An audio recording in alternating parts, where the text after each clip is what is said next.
que están escribiendo por el chat sepan que probablemente mientras el doctor esté poniendo y yo esté viendo y estando pendiente de todo, no los leamos, pero vamos a leer todo sobre el final, cuando llegue la ronda de preguntas.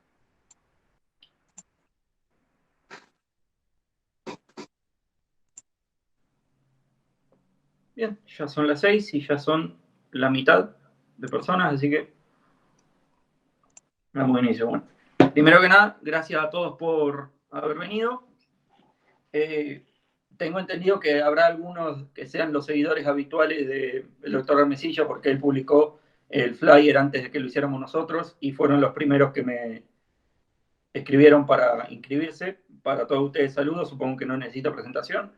Para todos los demás, seguidores habituales de Estudiantes por Libertad, el doctor Santiago Armesilla es de nacionalidad española, es doctor en Economía Política y Social en el marco de la globalización por la Universidad Complutense de Madrid. Tiene su tesis Trabajo, Utilidad y Verdad, que se puede ver su defensa en su canal de YouTube. Es máster universitario en Formación y Orientación Laboral y máster en Ciencias Políticas y de la Administración, con especialidad en Análisis Político. Y ha participado en una cantidad enorme de proyectos de investigación, científicos, políticos, artísticos. Lo que por ahí no interesa más a los argentinos, ahora mismo está residiendo en Buenos Aires como becario interno postdoctoral del CONICET en el Instituto de Estudios de Latinoamérica y el Caribe. El doctor Armesilla es cercano al marxismo, al materialismo filosófico de Gustavo Bueno en España y a la corriente panhispanista o paniberista, como la quieran llamar, y consideré que, aprovechando que está en Argentina estudiando nuestra historia económica, era relevante aprovechar de tenerlo dándonos esta charla, porque generalmente entre los liberales menos formados se suelen producir estas confusiones de llamar a cualquier cosa que vuela mínimamente izquierda, socialista o marxista, comparar al peronismo y al marxismo, comparar al sindicalismo, al anarquismo, etc. Y creo que no podemos perder esta oportunidad de tener a alguien profesional y formado dándonos unas aclaraciones sobre el tema. Sin más que agregar, doctor, cuando quiera puede empezar su...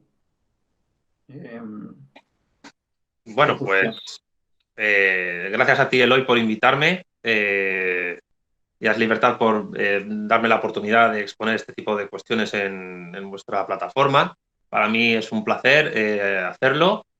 Y bueno, bien, como dices, yo llevo ya más o menos poco más de un año en Argentina viviendo, mediante una beca postdoctoral en la que estoy investigando pues, cuestiones sobre integración regional, desarrollo económico en Argentina. Y evidentemente, pues, cuando tú me planteaste la charla marxismo y peronismo, que básicamente lo que voy a hacer es una exposición doctrinal e histórica entre semejanzas y diferencias entre ambos movimientos o doctrinas, pues evidentemente cuando uno está viviendo en Argentina tanto tiempo como llevo yo, pues es imposible, digamos, no empaparse de probablemente el movimiento político argentino más importante del siglo pasado, del siglo XX.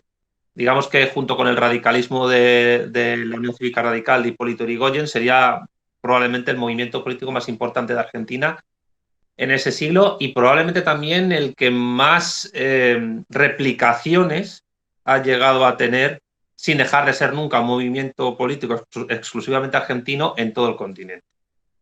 Y esto sirva, digamos, como para empezar lo que sería mi exposición. ¿Por qué? Porque cuando estamos hablando de comparar el marxismo con el peronismo, estamos hablando de comparar dos cosas que pueden parecer similares, pero en absoluto lo son. Y me explico. Hay una diferencia fundamental, y es que el marxismo no es un movimiento político en sí, que puede dar a varios, y mientras que el movimiento político peronista sí es un movimiento político, y aparte que el marxismo es una doctrina filosófica que ha dado tres... has descrito que yo soy, digamos, seguidor de la Escuela de Filosofía de Gustavo Bueno. Gustavo Bueno publicó en el año 2002 un libro llamado El mito de la izquierda, en el cual hacía una distinción entre lo que él llama izquierdas definidas e izquierdas indefinidas. Las izquierdas, se llama el mito, el libro se llama El mito de la izquierda, básicamente porque en él hace una distinción entre lo que sería la izquierda como mito y la izquierda como realidad.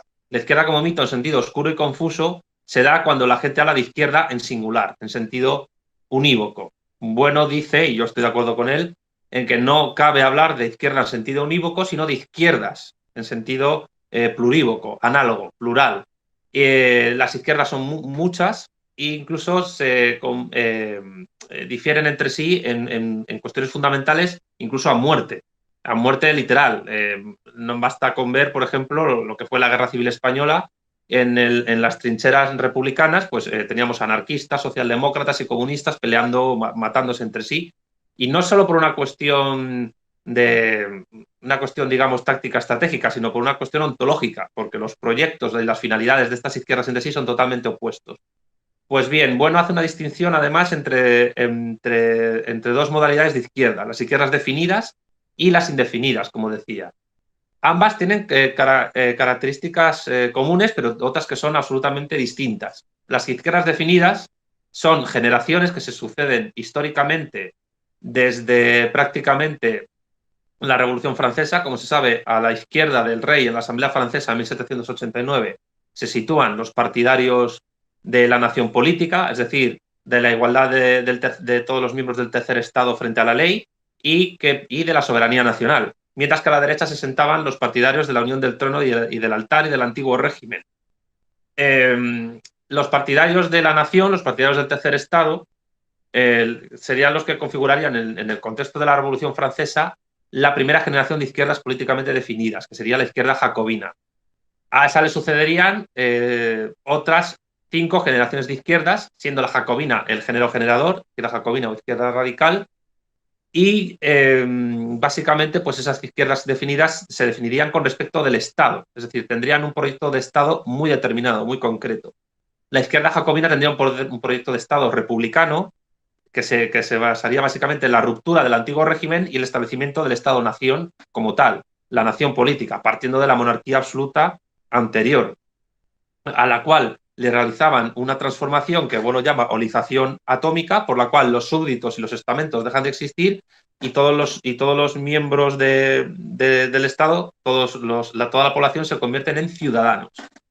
Después de esa izquierda jacobina, que es republicana y que se expande a golpe de bayoneta mediante las guerras napoleónicas, surgiría en España durante la Guerra de Independencia lo que se llamaría la izquierda liberal. El término liberalismo, que es polisémico también, tampoco es unívoco, es análogo, como vosotros sabéis bien. El término liberal surge en la Edad Media, es sinónimo, se puede buscar en la Real Academia de la Lengua, en el diccionario, es sinónimo de generoso, pero al mismo tiempo está asociado a las artes liberales, que se oponían a las artes serviles, que eran básicamente pues, las artes manufactureras, campesinas, obreras, y que en la Edad Media hacía referencia pues, a los médicos, a los abogados, a los teólogos, etc. Pues bien, el liberalismo sería una evolución de lo que fueran los miembros de las artes liberales en su intento de establecer una sociedad también igualitaria en el sentido jurídico, defendiendo la igualdad ante la ley y la ciudadanía respecto del poder del absolutismo, del poder del antiguo régimen. Este liberalismo, que surge en España con la Guerra de Independencia, es de izquierdas respecto del trono, es decir, niega la soberanía regia y defiende la soberanía nacional, pero es de derechas respecto del altar, porque en la Constitución de Cádiz de 1812 se afirma que la religión católica, apostólica y romana es la única que se admite como constitucional. Es decir, que el liberalismo ya desde su génesis en España es al mismo tiempo izquierda y derecha, ¿no? Porque no es dicotómico. Después de la jacobina a la liberal surge una tercera izquierda definida, que sería la libertaria o anarquista, que tendría varios elementos, o varias familias, mejor dicho, ¿no? Una variante más individualista, más filosófica, otra vertiente más comunitaria y una vertiente mucho más definida en el sentido político de la palabra, que sería el anarcosindicalismo, que tendría en Proudhon y en Bakunin, sobre todo, sus principales teóricos. A diferencia de la jacobina liberal, la anarquista es una izquierda definida que se define respecto del Estado por su negación total y absoluta. Es decir, los anarquistas buscan la destrucción del Estado y el establecimiento de una comunidad organizada, no en el sentido peronista, una comunidad organizada en el sentido de la autogestión, el apoyo mutuo y la libertad de sus miembros. Ni Dios, ni amo, ni rey. El anarcosindicalismo, ya diría, ha sido históricamente la corriente más importante de la historia del anarquismo. El liberalismo pues, puede tener a diferencia del jacobinismo, se me olvidó comentarlo, puede tener una corriente monárquica, constitucional, eso sí, o una vertiente republicana. Después de la izquierda jacobina, de la liberal y de la anarquista, surgirían las tres izquierdas definidas que se inspiran en los preceptos del marxismo, del materialismo histórico. Y aquí es donde yo quiero explicar por qué el marxismo no se puede comparar al peronismo en el sentido de ser un movimiento político. El marxismo es una doctrina o una corriente filosófica que tiene como fundamento el materialismo histórico. El materialismo histórico es una corriente filosófica, una doctrina filosófica, un sistema que se construye partiendo primero, de la filosofía clásica alemana, particularmente de Hegel, también de otros filósofos clásicos de la tradición occidental, Spinoza, Platón, Aristóteles, en parte también la escolástica y la escuela de Salamanca, sobre todo a través de Ginés de Sepúlveda y su teoría del justo precio. Eso, por ejemplo, es una cosa que yo he sostenido en mi primer libro, Trabajo, Utilidad y Verdad. Y al mismo tiempo bebe del socialismo utópico, del socialismo francés, de los políticos socialistas franceses, entre ellos la Liga de los Iguales de Babeuf, y de la economía política clásica inglesa, Adam Smith, David Ricardo y, entre otros también, otro muy importante, William Pitt. Pues bien, del materialismo histórico surgen o salen influenciados tres movimientos políticos, tres izquierdas políticamente definidas. La socialdemócrata, la comunista bolchevique o marxista-leninista o soviética y lo que Bueno llama la izquierda asiática, el maoísmo.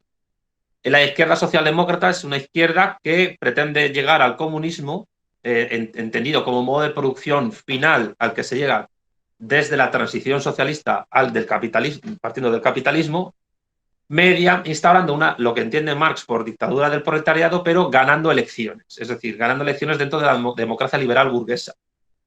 Esta izquierda socialdemócrata en un momento dado abandona o se aleja del marxismo a partir de Eduardo Bernstein y de Karl Kautsky, sobre todo del primero, y empieza a asumir postulados, digamos, más keynesianos y acaba defendiendo lo que sería el estado de bienestar. La izquierda comunista, por contra, parte de los bolcheviques y parte de Lenin. El texto, digamos, para mí fundacional de la izquierda comunista marxista-leninista son las tesis de abril, publicadas justamente en abril de 1917, donde Lenin corta con la socialdemocracia que apoyó los presupuestos de guerra de la Primera Guerra Mundial y pretende realizar la revolución, la dictadura del proletariado mediante un proceso violento de toma del poder que acabe no ya solo con el zarismo, sino también con el gobierno provisional de Kerensky. Esa quinta izquierda comunista pues se instaura después de la Revolución de Octubre, de una guerra civil de 4 años, y en 1922 funda la Unión de Repúblicas Socialistas Soviéticas, la cual, con su caída en 1991, anuncia, digamos, el colapso de esta izquierda políticamente definida soviética. La izquierda asiática sería una especie de versión adaptada a una cultura confuciana, como es la China, de la izquierda de quinta generación, de la comunista, de la marxista-leninista, pero ya digo, adaptada a un contexto cultural muy distinto, que no es grecorromano ni judío-cristiano, sino que es confuciano y que al mismo tiempo es una cultura que toma en consideración pues, el primado del campesinado sobre el proletariado industrial. Es decir, el proletariado es la fuerza directriz de la revolución según Mao Zedong, mientras que el campesinado es la fuerza motriz. Esa izquierda asiática sigue vigente en la República Popular China, que con todo pronóstico ya se va a convertir en la primera potencia mundial en este siglo. Pues bien, del marxismo surgen tres movimientos políticos, es decir, de una doctrina filosófica surgen tres movimientos políticos.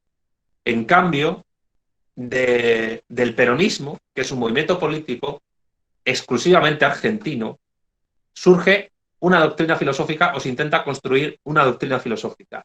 Esto lo trata de hacer el general Juan Domingo Perón a partir de sus textos doctrinales, particularmente el más importante, yo diría que es La Comunidad Organizada, que presenta en el Congreso de Filosofía argentino, creo que es del año 1948, si no me equivoco, puede que esté equivocado, donde prácticamente establece lo que él entiende por comunidad organizada, partiendo de la idea de justicia social que teorizó el jesuita italiano Luigi Taparelli en 1843 a través de una obra llamada Ensayo teórico del derecho natural apoyado en los hechos. Y esto es importante recalcar. La primera diferencia fundamental entre el marxismo y el peronismo es que, insisto, el marxismo es una doctrina filosófica de la cual parten tres movimientos políticos importantes sin los cuales no se puede entender la historia reciente contemporánea: la socialdemocracia, el bolchevismo soviético y la izquierda asiática, el maoísmo, mientras que el peronismo es un movimiento político que produce su propia doctrina, en teoría filosófica, ideológica. Doctrina ideológica y filosófica que no parte del materialismo histórico, sino que parte de la doctrina social de la Iglesia. Es decir, en un inicio el peronismo se construye como un movimiento político que asume la doctrina social de la Iglesia y trata de aplicarla en un contexto histórico muy determinado, que es el argentino de mediados del siglo XX. Esta doctrina, además, parte de la aplicación a un contexto histórico muy particular, que es el de un país, Argentina, cuya independencia, es decir, y esto es muy importante entenderlo, no es posible entender el peronismo como movimiento político del siglo XX sin entender la historia argentina del siglo XIX, como respuesta a la forma en que Argentina se configuró en la edad contemporánea como Estado-nación. Me explico. A diferencia de los países de Europa Occidental o incluso de la guerra de independencia estadounidense, las naciones políticas hispanoamericanas, y en esto habría que incluir a Brasil también en esta idea de transformación social, pues son unas independencias que se producen sin realmente haberse desarrollado una revolución burguesa. Y esto lo entiende el peronismo al señalar a una determinada clase social como la artífice de la independencia y al mismo tiempo como la que impide lo que sería el desarrollo industrial argentino propiamente dicho. Esa clase social es lo que el peronismo, lo que el justicialismo, que digamos que es la doctrina teórica del peronismo, llama oligarquía. ¿En qué consiste esta oligarquía? Esta oligarquía no es algo parecido a lo que es la burguesía que describe Marx. La burguesía, para Marx, es aquella clase social que es propietaria de los medios de producción de la riqueza social y que es capaz de, mediante la propiedad de los mismos, revalorizar su valor a través del trabajo asalariado. El trabajo asalariado es el trabajo de los proletarios, y el capital, según Marx, es básicamente una relación social en la cual los medios de producción se revalorizan a sí mismos mediante la producción de valor que hacen los asalariados del capitalista. El capitalista no es realmente capitalista hasta que no ha transcurrido un tiempo por el cual su inversión inicial se ha revalorizado con creces a través de un trabajo no remunerado que realizan los obreros que están a su cargo. Entonces es cuando el capital produce la clase burguesa, en el sentido económico de la palabra. ¿Qué ocurre en la cosmovisión peronista? En la cosmovisión peronista, la oligarquía no sería una clase burguesa que hizo la independencia argentina. Sería básicamente una clase social surgida de los contrabandistas que en el puerto de Buenos Aires lograban, mediante el extraperlo y mediante ventas también legales, pero mayormente ilegales, convertir el puerto en un foco importante de comercio con el Imperio Británico. El Imperio Británico que ya desde 1750, con la primera revolución industrial, estaba consiguiendo superar en producción económica a todos sus competidores, incluido el Imperio Español. Pues bien, con la batalla de Trafalgar a inicios del siglo XIX y la guerra de independencia española que se produce en el momento en que Napoleón invade la península ibérica, el Imperio Británico ayuda a los españoles a expulsar a Fernando VII, al mismo tiempo que por detrás, y esto es debido a que Napoleón había conseguido bloquear el comercio de Europa continental con las Islas Británicas, consigue convertir el Imperio Español en América como su patio trasero de cara al comercio de materias primas. Lo que la oligarquía realiza en ese momento, y no solo en Buenos Aires, sino también en otras ciudades portuarias importantes del Imperio Español en América, como pueda ser Guayaquil, como pueda ser Cartagena de Indias, como podría ser Caracas, como podría ser San José, o como podría ser incluso Lima, o como podría ser Santiago de Chile, lo que hacen es construirse como clase que realiza las independencias, troceando los virreinatos, reales audiencias y capitanías generales en pequeños estados-nación que son controlados única y exclusivamente por ellos, impidiendo la industrialización a través del cordón o camino manufacturero que recorría toda la cordillera de los Andes desde el primer tercio del siglo XVIII. Esta oligarquía, que primeramente es contrabandista, consigue afianzarse a través de su conversión y de su alianza con funcionariado de las provincias, de lo que luego serían las Provincias Unidas del Río de la Plata, en la transformación de sí mismos en terratenientes, entre otras cosas. De hecho, las grandes plantaciones de soja de Argentina surgen de aquel momento.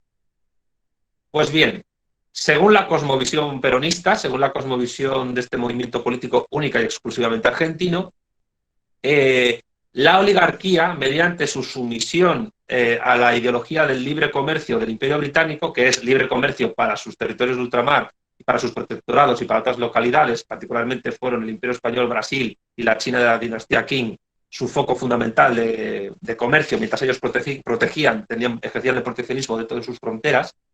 La prueba más palpable de esto es el comercio que se ejecutó con Irlanda, que provocó 2 hambrunas, es decir, mientras se daba total libertad en Inglaterra a exportar todo tipo de manufacturas a Irlanda, se impedía el comercio de productos alimenticios irlandeses, particularmente la patata.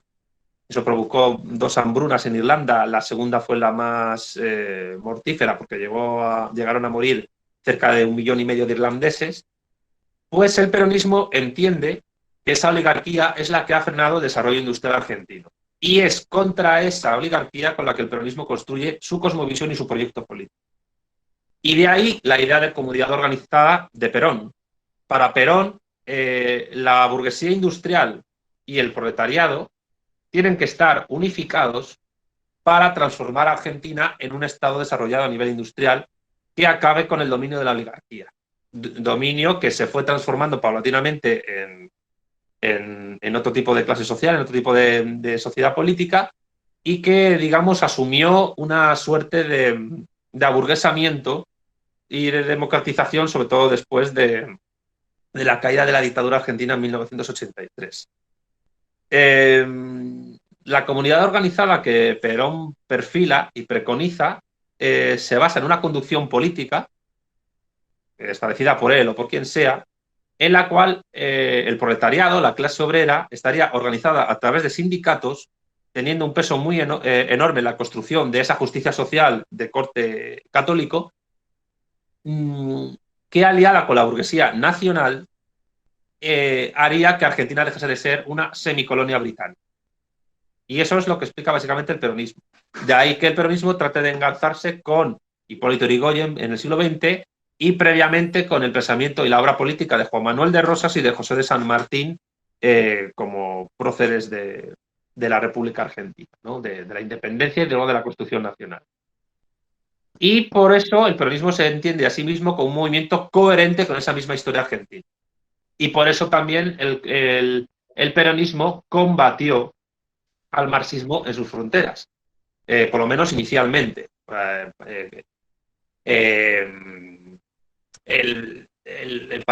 izquierda comunista de quinta generación aplicada a Argentina, que fue dirigida por el Partido Comunista Argentino, que fue el más importante de América del Sur en el siglo XX, trató de desarrollar su propio proyecto político enfrentándose al peronista, sobre todo dirigido por la construcción teórica y el liderazgo de Vittorio Clodovilla, y siempre el Partido Comunista de Argentina se quejó de que lo que, digamos, lo que trataba de hacer el peronismo era una suerte de sistema corporativo de corte mussoliniano fascista. Es sabido que cuando Perón estuvo destinado a Italia fue muy impactado por cómo se organizaba la sociedad fascista italiana y en cierto sentido pues tuvo inspiración del fascismo para tratar de hacer su proyecto de comunidad organizada. Sin embargo, a diferencia del fascismo, pues el peronismo nunca trató de organizar una suerte de imperio colonial como sí trató de hacer Mussolini cuando invadió Etiopía, cuando invadió Somalia, cuando invadió Libia, pues trató de reproducir las formas coloniales que en el siglo XIX habían hecho Francia e Inglaterra de manera más exitosa.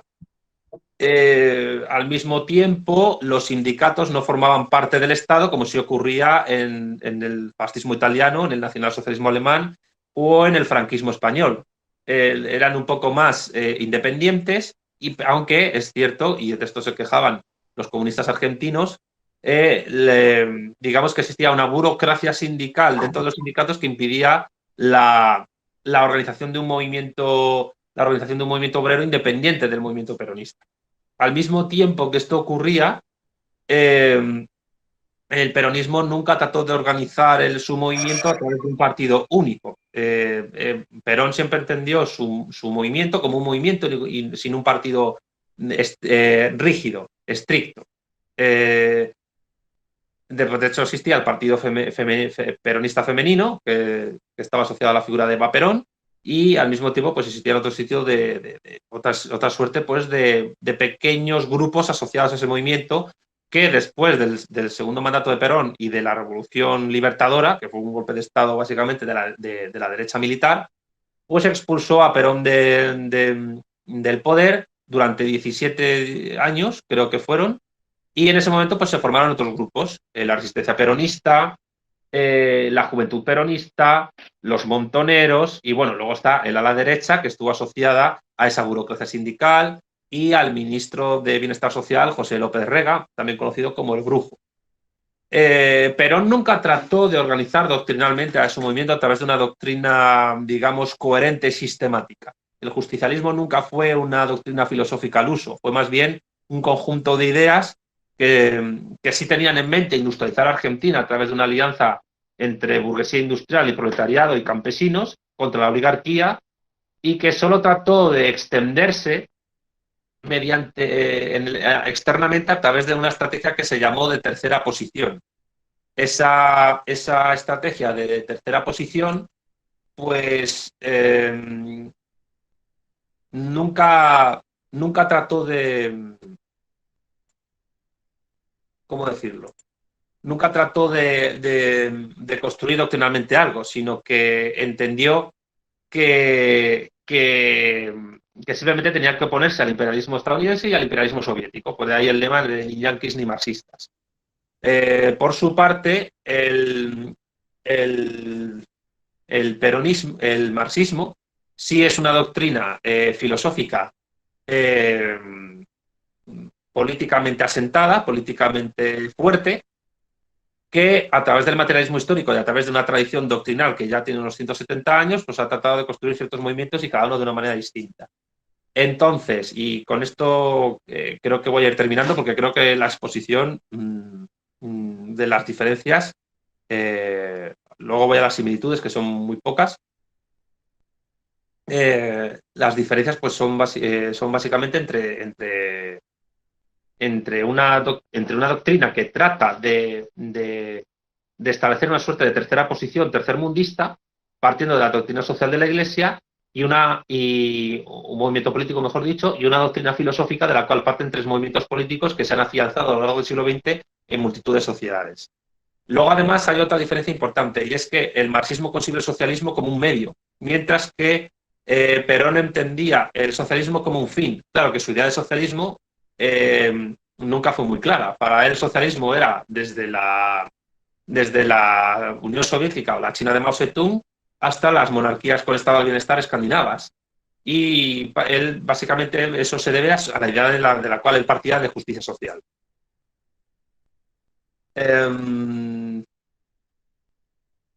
Hay otro punto importante aquí a señalar, y es el de la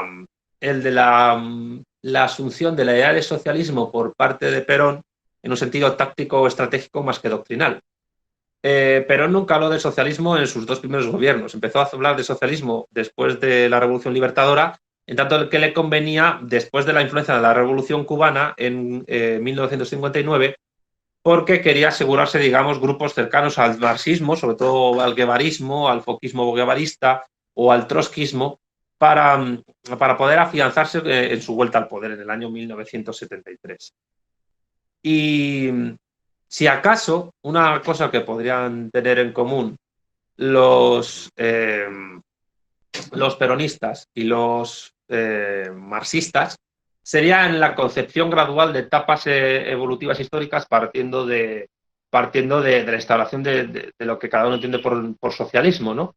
En el caso del marxismo es sabido que la dictadura revolucionaria del proletariado, que Marx anunció sin teorizarla mucho en la crítica del programa de Gotha, sería básicamente una construcción teórica, mejor dicho, una construcción política que permitiría la transición del modo de producción capitalista al modo de producción comunista. Mientras que la concepción de la transición política del peronismo tendría un fuerte componente geopolítico.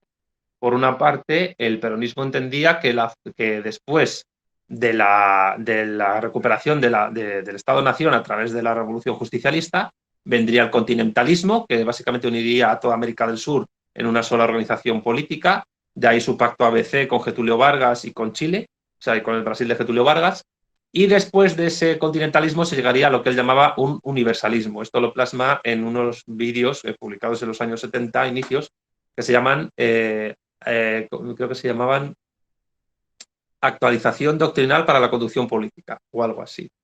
En esto sí se parece un poco al comunismo, es decir, o mejor dicho, al marxismo, en el sentido de que el marxismo no descarta la geopolítica, no descarta la unificación en una sociedad postestatal de estados-nación distintos, y al mismo tiempo pues no descartaría digamos, la instauración de una sociedad postestatal, que no sería una sociedad política propiamente hablando, que sería la comunista, en la cual la interacción entre todas las sociedades políticas de la Tierra sería constante. Y eso creo que se conecta con el universalismo de Perón. Pero, sin embargo, pues no hay muchas diferencias, o mejor dicho, no hay muchas similitudes que señalar hasta el momento. Yo considero, y con esto voy terminando mi exposición, que la doctrina justicialista es una doctrina política que se hizo ad hoc para justificar el peronismo. Perón la hizo desde el poder a través de diversos intelectuales, Arturo Jauretche, Juan José Hernández Arregui, que este sí es muy interesante porque a diferencia de otros que desde el marxismo se aproximaron al peronismo, pues Hernández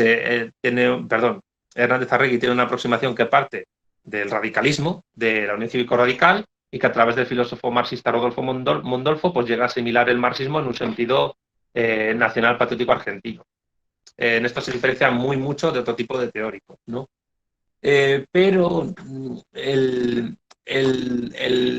no ha habido más teóricos del peronismo más allá de Argentina realmente. Quizás habría que mencionar al uruguayo Alberto Metol Ferré, que es maestro de un amigo mío peronista, que es Marcelo Gullo.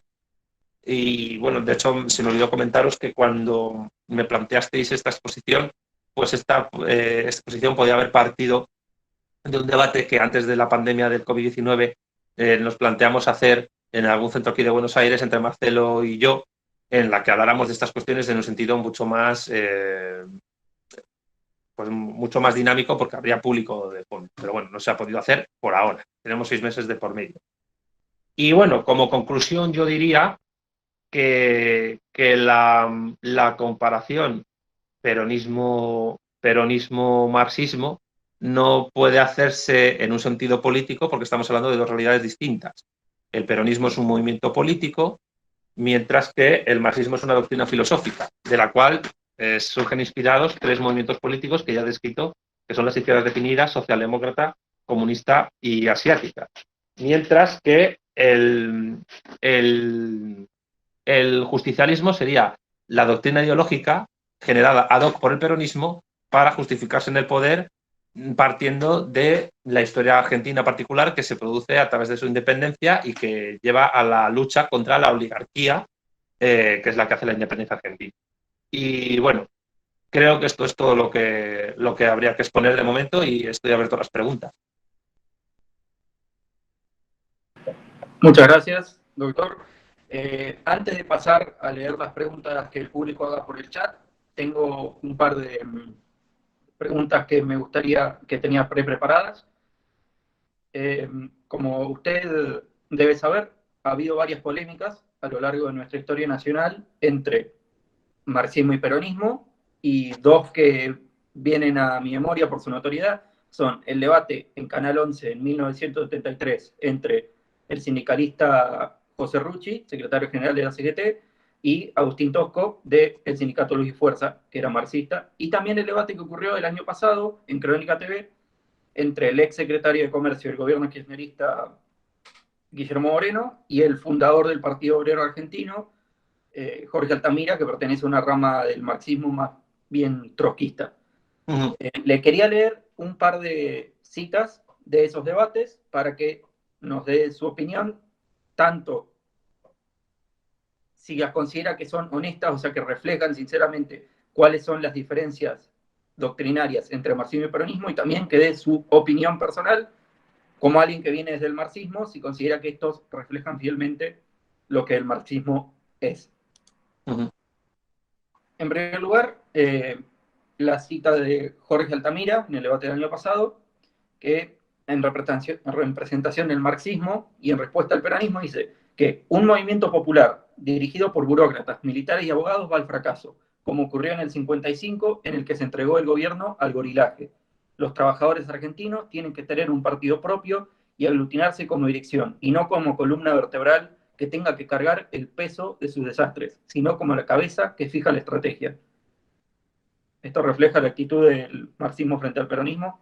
A ver, yo creo que refleja una posición trotskista, evidentemente. Vamos a ver, en primer lugar, es imposible, digamos, es absolutamente imposible afianzar una revolución política en ninguna sociedad sin contar con los trabajadores de las fuerzas y cuerpos de seguridad del Estado, sin policía y sin ejército. Entonces, pensar que se puede construir un ejército partiendo de cero, considerando que así surgió el Ejército Rojo en la Revolución Bolchevique, cosa que no fue así, porque es verdad que se construyó un ejército partiendo de militantes bolcheviques, pero también es cierto que muchos eran ya soldados en la Primera Guerra Mundial.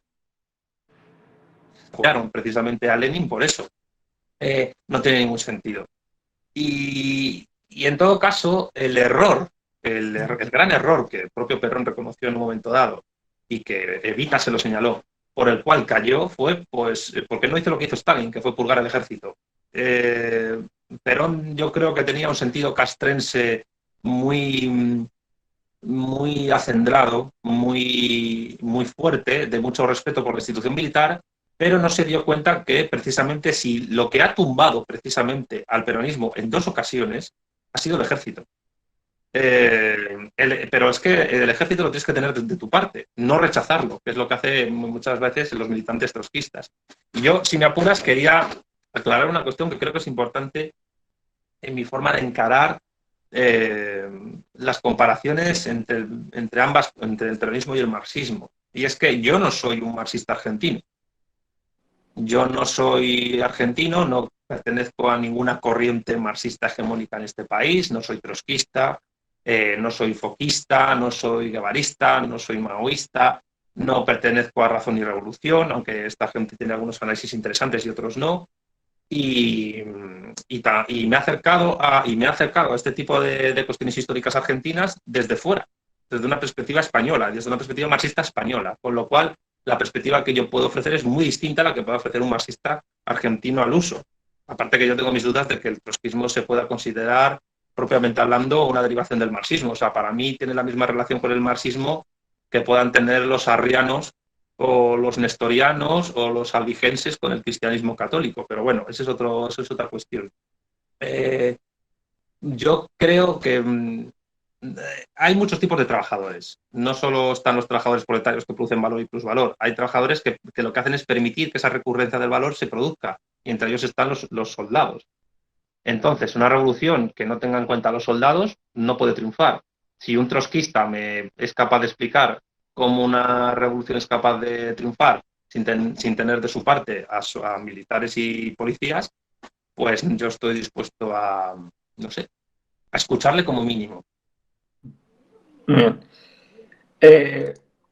Al respecto, hay otra frase que creo que es relevante a lo que usted ha escrito, o por lo menos por las conferencias por las que yo lo conocí, que es la cuestión del nacionalismo y el marxismo.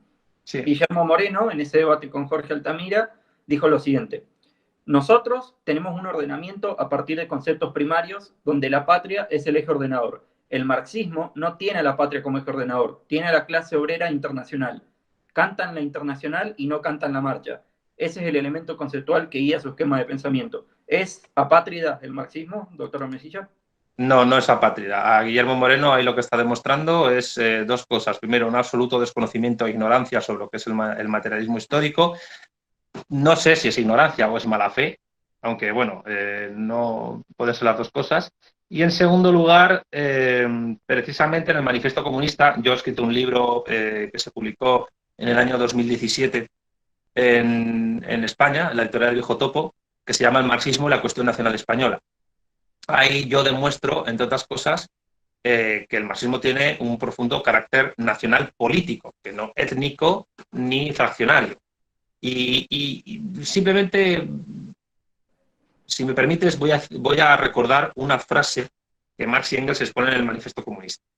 En el Manifiesto Comunista hay una parte en la que Marx y Engels hablan de las acusaciones que hace la burguesía a los comunistas de aquellas cosas con las que supuestamente quieren acabar. Y una de las acusaciones que ellos retratan es la de que la burguesía acusa a los comunistas de querer acabar con la patria, con la nación. Marx y Engels contestan: los obreros no tienen patria, no se les puede arrebatar aquello que no poseen. Más, en tanto que el proletariado sigue perteneciendo a una nación y sigue desarrollando sus actividades en una nación, es puramente nacional. Y por tanto, el primer paso de la revolución es la elevación del proletariado a la condición de clase nacional, a nación, que es en un sentido muy parecido a lo que hizo la burguesía dirigiendo el tercer estado con respecto a hizo respecto a la monarquía absoluta. El tercer estado en Francia, en la Francia del siglo XVIII, era demográficamente la parte mayoritaria del Estado absolutista francés, pero la nobleza y el clero eran la que tenían todos los privilegios. ¿Qué es lo que hizo la burguesía? Sin dejar de ser la clase dominante en ese proceso revolucionario, elevar a ciudadanos a la inmensa mayoría de la población del tercer estado y obligando a nobleza y a clero a ser ciudadanos también. El proletariado, que sigue siendo los asalariados, en general los trabajadores, la parte mayoritaria de la nación, tienen que elevarse a la condición de clase nacional para poder llevar a cabo una revolución con éxito. Guillermo Moreno está confundiendo marxismo o internacionalismo proletario con cosmopolitismo, que es una cosa que siempre ha criticado el marxismo en toda su historia. El cosmopolitismo es apátrida, es básicamente soy ciudadano del mundo. Pues no, señor, usted no es ciudadano del mundo, su DNI es de un Estado-nación concreto. Es idealismo, es metafísica hablar de ciudadanos del mundo. En todo caso, sí se podrá criticar a los trotskistas que hayan pretendido realizar una revolución a través universal que nunca se va a producir, a través de una plataforma que nunca ha existido. Y esa plataforma que nunca ha existido es el proletariado universal. El proletariado como clase social, a ver, no hay clases sociales universales.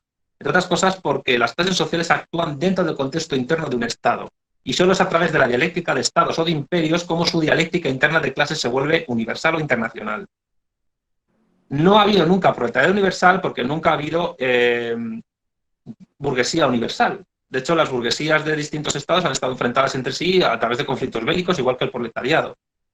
Y de hecho, el peronismo también cae en esta contradicción como cuando, por ejemplo, mi amigo Marcelo habla de oligarquía financiera internacional.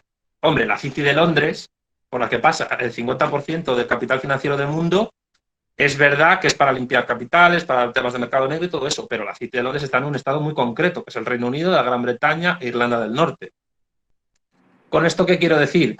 Que la crítica que Guillermo Moreno está haciendo es una crítica a un hombre de paja, porque está asociando al marxismo cosas que jamás ha defendido.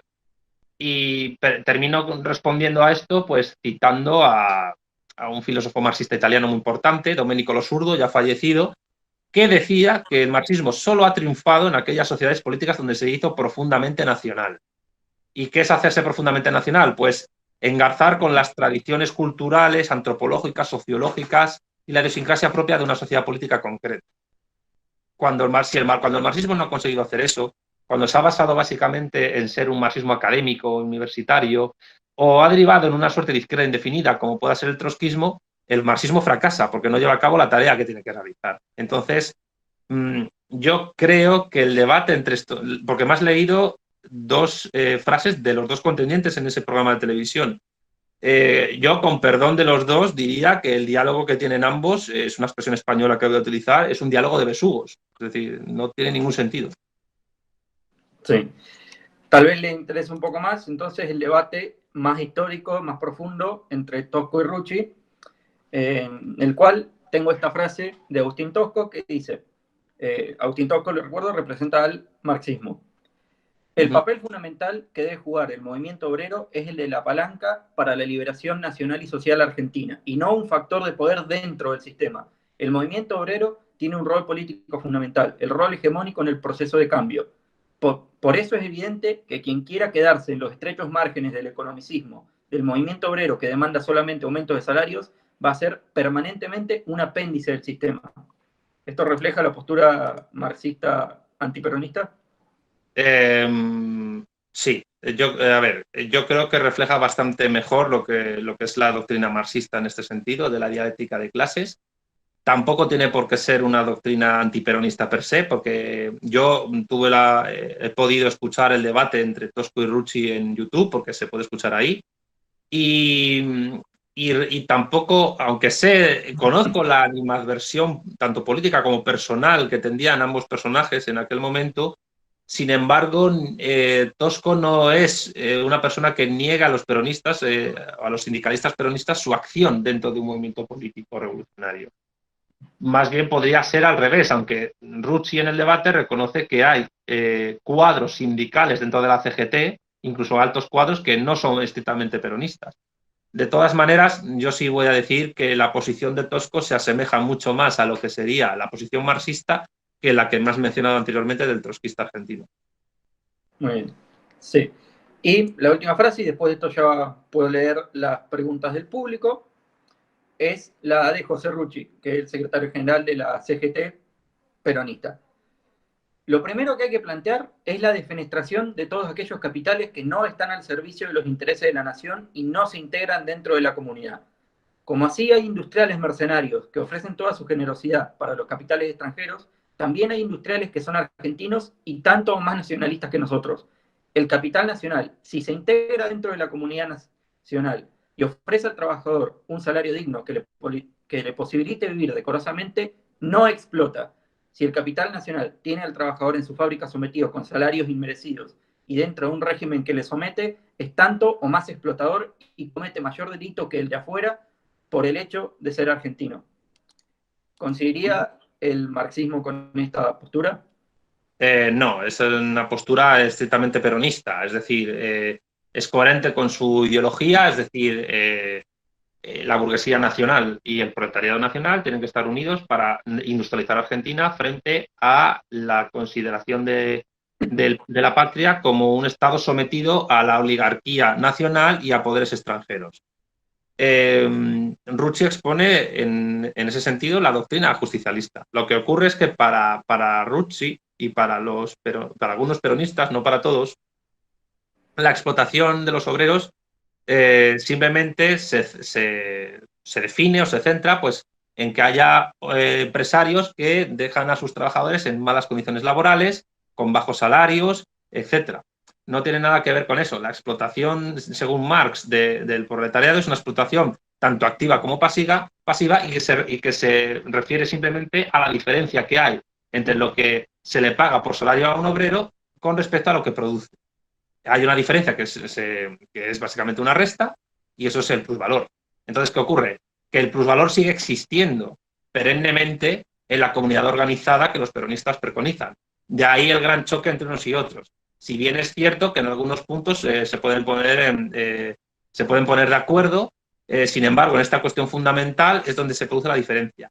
Y te voy a pedir que me dejes segundo que me levante porque mi gata acaba de abrir la puerta de la habitación y tengo que echarla de la habitación, ¿vale? No, no hay problema. Mientras tanto, leen todos. A los que ya escribieron sus preguntas en el chat, las voy a leer ahora. A los demás, o incluso aquellos que ya escribieron, si quieren, las pueden hacer por micrófono. Solo pido que se organicen, por favor, respeten mientras está hablando el otro y mientras el doctor Armesilla está dando su respuesta. Ya estoy aquí. Muy bien. Ahora vamos a leer algunas de las preguntas del público. Federico Ezequiel dice: buenas tardes, Santiago, gracias por la exposición. Te hago una pregunta. ¿Qué opinás sobre este nuevo significado que se le da a la palabra oligarquía, el cual se aparta de su significado real, que es gobierno de pocos? A ver, yo creo que el sentido... es que Argentina es un país muy extraño porque siempre ha puesto unos términos muy peculiares a las cosas.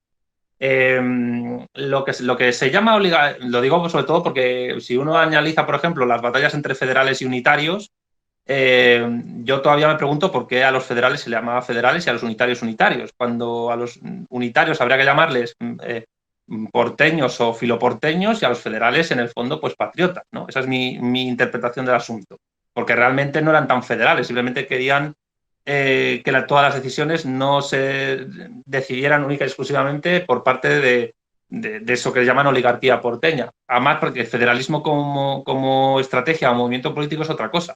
Es la unión de entidades políticas previamente independientes o separadas que ceden su soberanía a una federación. Eso nunca ocurrió en las Provincias Unidas del Río de la Plata, que ya estaban previamente unidas en el virreinato. Pero, de hecho, fue Buenos Aires la que se separó del resto. Pero bueno, dicho esto, los filósofos griegos clásicos entendían la oligarquía no solo como el gobierno de unos pocos, sino como el gobierno de los ricos. Platón en la República y Aristóteles en Política lo establecen así. Ya sabes que ellos distinguían aristocracia, oligarquía, demarquía, que era el gobierno de los militares, democracia, que era el gobierno de los pobres, y la tiranía, que era el gobierno de uno solo. Pero claro, la palabra oligarquía desde el punto de vista del peronismo define básicamente a contrabandistas y terratenientes, que es lo que logran independizar al Virreinato del Río de la Plata del Imperio Español con ayuda del Imperio Británico. Si me apuras, y a lo mejor esto es polémico por mi parte, creo que el término más adecuado en vez de oligarquía sería delincuentes. O sea, quiero decir, y lo siento mucho, pero la clase social que realiza la independencia argentina eran delincuentes, eran contrabandistas. Y luego se convierten en terratenientes, básicamente. ¿Que se le llama oligarquía por una cuestión de respeto institucional? Bueno, pues muy bien, pero no sé si he respondido a la pregunta, porque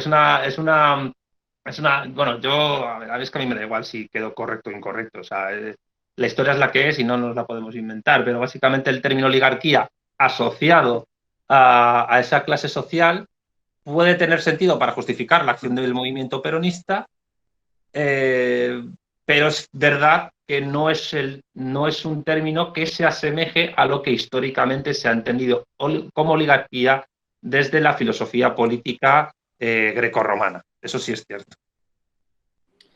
Muy bien. La siguiente pregunta la hace Eloy, no yo, un tocayo, que no somos muchos. Dice: una pregunta desde España. Cuando decías que el peronismo pensaba en la unión de los dueños de la industria y los medios de producción y los obreros, ¿es posible que en ciertas partes del peronismo, el peronismo más tercer posicionista, tuviese en mente una organización de sindicato vertical? No, si hubiera tenido en mente una forma de... O sea, si hubiera tenido el peronismo en mente el sindicalismo vertical, de tipo nacional sindicalista, los sindicatos hubieran formado parte de las estructuras administrativas del Estado argentino, como ocurrió en la España de Franco. Y eso nunca ocurrió. Hay que tener en cuenta que de hecho, en el libro Perón Leaks, la autora, no recuerdo su nombre, asegura que Perón era fascista, pero que el peronismo no es un movimiento fascista. Yo creo que en un momento dado sí pudo tener inspiración del fascismo, el peronismo, pero también es cierto que en un momento dado se distancia completamente de él. Perón nunca dio un golpe de Estado como tal, ganaba elecciones, nunca pretendió instaurar un gobierno de partido único, nunca pretendió generar una suerte de... Es verdad que existió la AAA, pero la AAA no es comparable a las SA, o no es comparable a los camisas negras o a los camisas azules de Falange, tanto que no fue una especie de ejército paralelo al ejército real, que era lo que solía ocurrir en los regímenes fascistas europeos clásicos. Entonces, cuando el término tercera posición también es un poco extraño, ¿no? Porque sirve para un roto como para un descosido. Es decir, cuando Perón hablaba de tercera posición, lo decía en un sentido geopolítico, yo creo, más que nada. Es decir, ni correveidiles de la Unión Soviética ni de Estados Unidos. Nosotros estamos con el movimiento de países no alineados. Claro, ¿qué ocurre? Que si uno analiza la historia del siglo XX y el proceso de descolonización, se da cuenta de que no alineados, tururú, estaban absolutamente alineados, tanto unos como otros cuando se independizaban.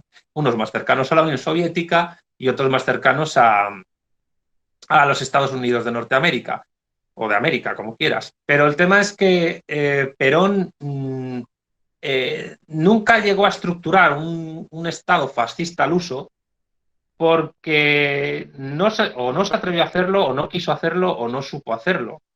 Porque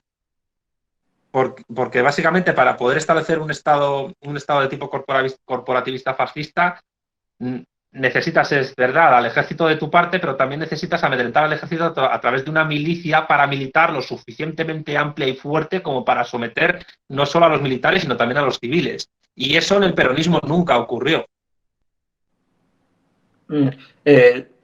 Antes de leer la siguiente pregunta, quería contar que la única circunstancia en la que el peronismo, no necesariamente Perón, intentó establecer una suerte de corporativismo fue en la constitución provincial de la provincia Presidente Perón, que es la actual Chaco, que nunca se implementó realmente, que quiso establecer una suerte de cámara de la facio al estilo italiano, pero no se hizo. Bueno. Siguiente pregunta, Leandro Enríquez. ¿Se podría relacionar mejor al peronismo con el nazismo que con el marxismo? En pequeños puntos, ¿cuáles serían las similitudes y diferencias? Entre el peronismo y el nazismo. Bueno, eso da para otra charla, pero yo creo que no hay tantas similitudes como se dice. En primer lugar, porque, a ver, la Argentina de Perón reconoció enseguida al Estado de Israel, tuvo muy buenas relaciones diplomáticas con Israel y además el rector de la UBA era judío. Yo no he visto nunca un acendrado antisemitismo ni tampoco racismo en el movimiento peronista, en absoluto. Entre otras cosas porque los descamisados, que eran todos la mayoría de un color de tez oscura, pues no podían casar con una ideología que defendía la supuesta supremacía de la raza aria sobre el resto de las demás, como era el nazismo en Alemania. Eso en primer lugar. Luego, en segundo lugar, el nazismo, el nacionalsocialismo, tenía una estrategia geopolítica evidentemente colonial.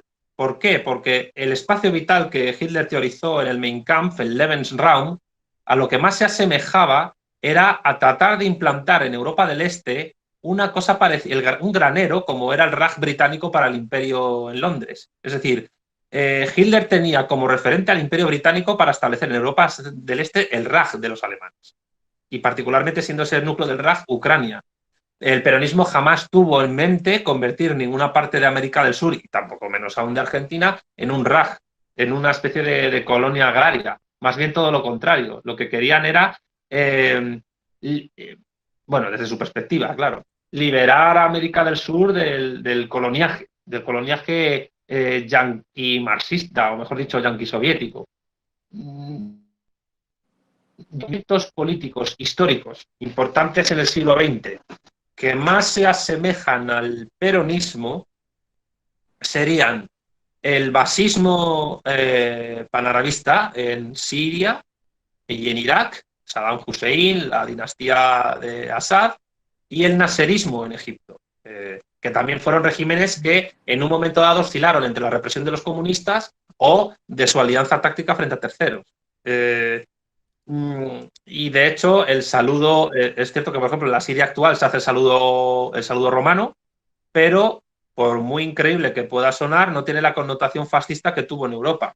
De todas maneras, sí es verdad que muchos nazis se refugiaron en la Argentina de Perón, Eichmann, etcétera, pero también se refugiaron en Estados Unidos. Incluso hubo nazis que arrepentidos se refugiaron en la República Democrática Alemana, como fue Friedrich Paulus, que fue el general que condujo a las tropas nazis de la Wehrmacht a Stalingrado y donde perdió la Segunda Guerra Mundial Hitler. Entonces, yo no veo, yo creo que, a ver, yo creo que se equivocó el Partido Comunista Argentino, a mi juicio, al valorar al peronismo como un movimiento de corte nazifascista. Yo creo, sinceramente, que el peronismo fue un movimiento que se explica única y exclusivamente desde las coordenadas históricas de Argentina, desde la propia historia de Argentina, desde el siglo XIX, y que trata de dar soluciones a problemas que Argentina tiene desde su independencia y que realmente no logró hacerlo porque, quiero decir, en el cómputo global de años, Perón estuvo más tiempo en el exilio que gobernando, lo que no quita que el pozo cultural y social del peronismo sea enorme, entre otras cosas porque ha habido gobiernos llamados justicialistas que cada uno a su manera se han llamado a sí mismos que, por ejemplo, el gobierno de Carlos Menem o los gobiernos de los Kirchner han tirado para modelos de desarrollo económico y social que en algunas cosas los dos conectan con cosas que hizo Perón, porque Perón se hizo privatizaciones y desregulaciones laborales, y al mismo tiempo pues con cuestiones progresistas como el voto femenino. Entonces, ya digo, como la doctrina justicialista se construye desde el poder de Perón previo, pues no hay una construcción teórica lo suficientemente sólida y fuerte como la que pudo desarrollar el marxismo en su momento, o el liberalismo, o la doctrina social de la Iglesia, aunque el peronismo bebe de la doctrina social de la Iglesia, pero cuidado, de la doctrina social de la Iglesia también bebe Franco, o también bebe la democracia cristiana, o también bebe pues, el humanismo cristiano del siglo XX en Francia, básicamente. Bien. Cristóbal Sobarzo pregunta desde Chile. ¿Se puede juntar el marxismo-leninismo con el peronismo teniendo en cuenta varios movimientos y partidos autodenominados peronistas de izquierda, como los montoneros, creados en los años 60? Los montoneros empezaron como un movimiento católico que abrazó un marxismo sui generis a medida que iban avanzando. Claro que los montoneros yo creo que tenían un enfoque foquista guevarista que les llevó a acciones terroristas que en el fondo a la larga pues llevaron a un desastre, claro. Yo creo que la asignatura pendiente en Argentina entre marxistas y peronistas consistiría en que los marxistas argentinos tendrían que formarse un poquito mejor, porque aquí la formación es un poco regulera, salvo algún caso muy excepcional, y también a que esa formación tiene que llevarles a entender a unos y a otros que todas las categorías que el peronismo, que el justicialismo, categorías, digamos, políticas, sociales, económicas e históricas, pueden explicarse perfectamente desde el materialismo histórico, porque están ya todas incorporadas. Incluso la propuesta de continentalismo que Perón enarboló en un momento dado está de una manera doctrinal más sólidamente elaborada por Stalin en un texto que se llama La Revolución de Octubre y la táctica de los comunistas rusos. Es decir, Stalin es consciente de que la geopolítica y partir de una gran plataforma continental, estatal, para, digamos, defender y apoyar movimientos revolucionarios en el extranjero es fundamental para poder combatir a otro tipo de países de potencia burguesa. Eso Perón lo entiende, pero claro, desde una perspectiva que es como la que yo he descrito. Entonces, la cuestión nacional, la cuestión de la industrialización y la cuestión incluso de la independencia argentina y su relación con eso que se llama oligarquía y con la acción del Imperio Británico pueden ser perfectamente explicadas desde el materialismo histórico sin tener que recurrir a la doctrina justicialista. Sin negar, insisto, las aportaciones interesantes que algunos peronistas puedan aportar para entender la propia idiosincrasia argentina. Muy bien. Nico Ferreira pregunta, ¿se puede unir al narcotráfico con los países socialistas de América Latina como socios? Y no entiendo muy bien la pregunta, no está muy bien escrita. Disculpa, Nico. No, yo tampoco lo he entendido muy bien. Cualquier cosa paso a lo siguiente y si quiere lo puede aclarar en el chat. Miquel Tartalo dice, no es una pregunta, pero lo leo por lo... Creo yo, sí hubo sectores peronistas antisemitas como la Alianza Libertadora Nacionalista, la cual persiguió, acosó y asesinó a militantes comunistas judíos. Sí, pero vuelvo a repetir lo de antes. Es que el peronismo no fue un movimiento doctrinalmente organizado, sino que se basaba casi más en una espontaneidad que otra cosa. Es que en el peronismo te puedes encontrar gente que se dice a sí misma nazi o gente que se dice a sí misma marxista. El peronismo es todo y no es nada. O sea, el peronismo es básicamente un movimiento que trata de liberar a Argentina del yugo de la oligarquía en que salió con el Imperio Británico. O sea, eso es básicamente el peronismo. Y en esa liberación nacional tienen que entrar todos aquellos sectores del país que odien a esa oligarquía y odien a el Imperio Británico. Eso es básicamente el peronismo. Dicho en palabras muy simples.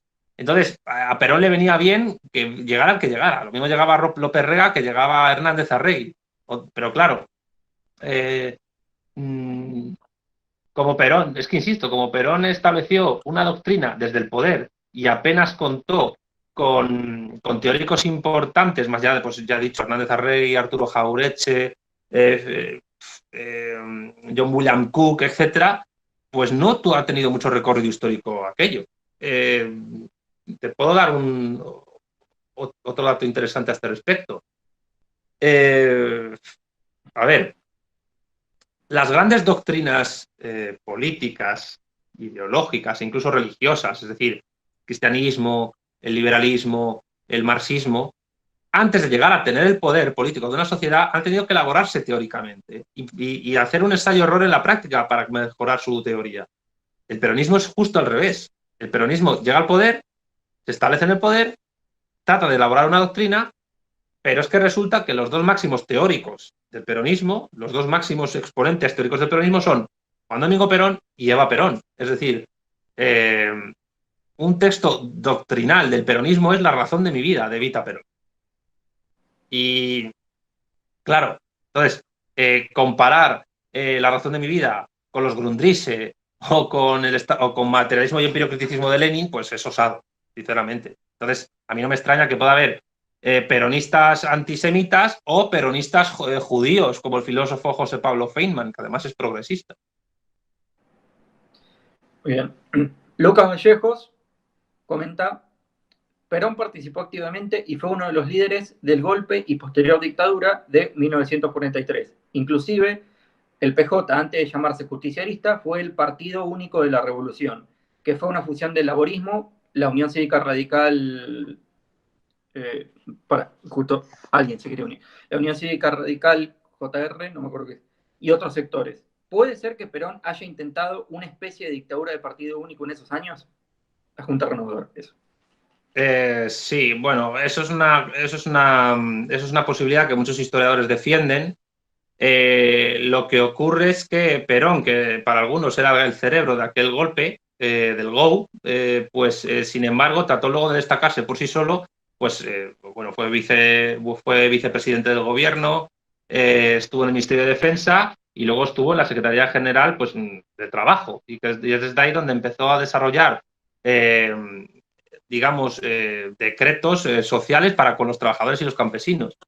Y en un momento dado, pues Perón empezó a destacar tanto que era un peligro para el propio golpe de Estado que habían organizado. Pero es que después de aquello, Perón lo único que hizo fue presentarse a elecciones. Entonces, en ese sentido es como Chávez. Chávez dio un golpe de Estado en el 92, que fracasó, y 6 años después se empezó a presentarse a elecciones y a ganarlas.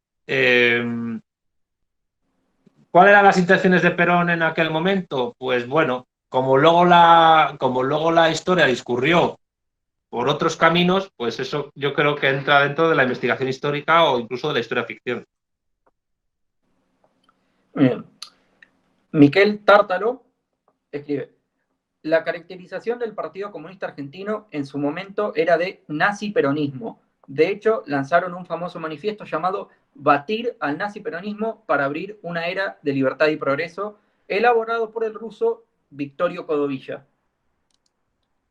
Bueno, no era ruso, era argentino de origen italiano, pero bueno.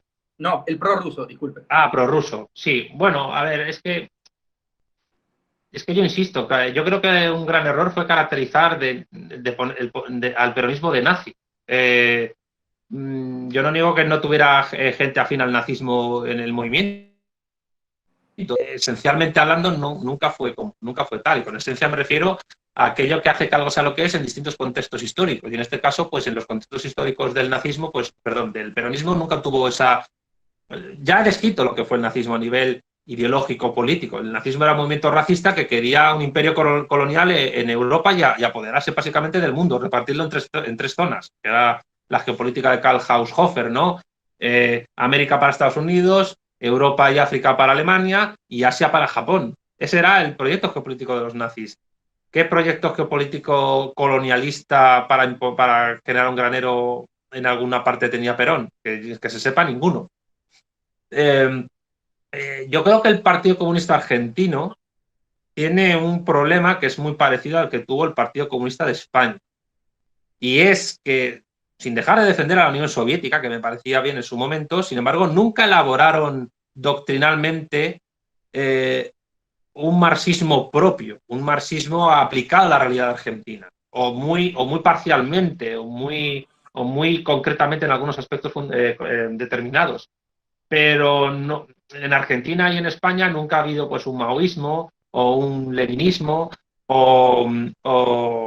bueno, es que o un pensamiento, no sé, o ni siquiera pues los pensamientos de Ho Chi Minh. Es que si me apuras, y salvo la infiltración trotskista en las universidades, ni siquiera Argentina tiene, o ni España, un marxismo académico fuerte como pueda tener Inglaterra a través de los historiadores. Entonces, bueno, muy bien. Parece que no hay más preguntas en el chat, así que si quiere le hago una última pregunta, esta vez mía, y no Sí. una cita, y vamos cerrando.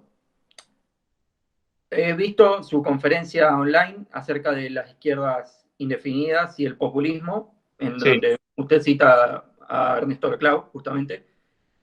Desde el materialismo filosófico, o desde sus similitudes con él, ¿usted diría que actualmente, en sus encarnaciones hegemónicas, por así decirlo, el peronismo y la izquierda argentina propiamente dicha, son izquierdas definidas o indefinidas? A ver, hablemos con lenguaje buenista. Desde las coordenadas del materialismo filosófico, el peronismo creo que no se puede conectar con ninguna izquierda políticamente definida.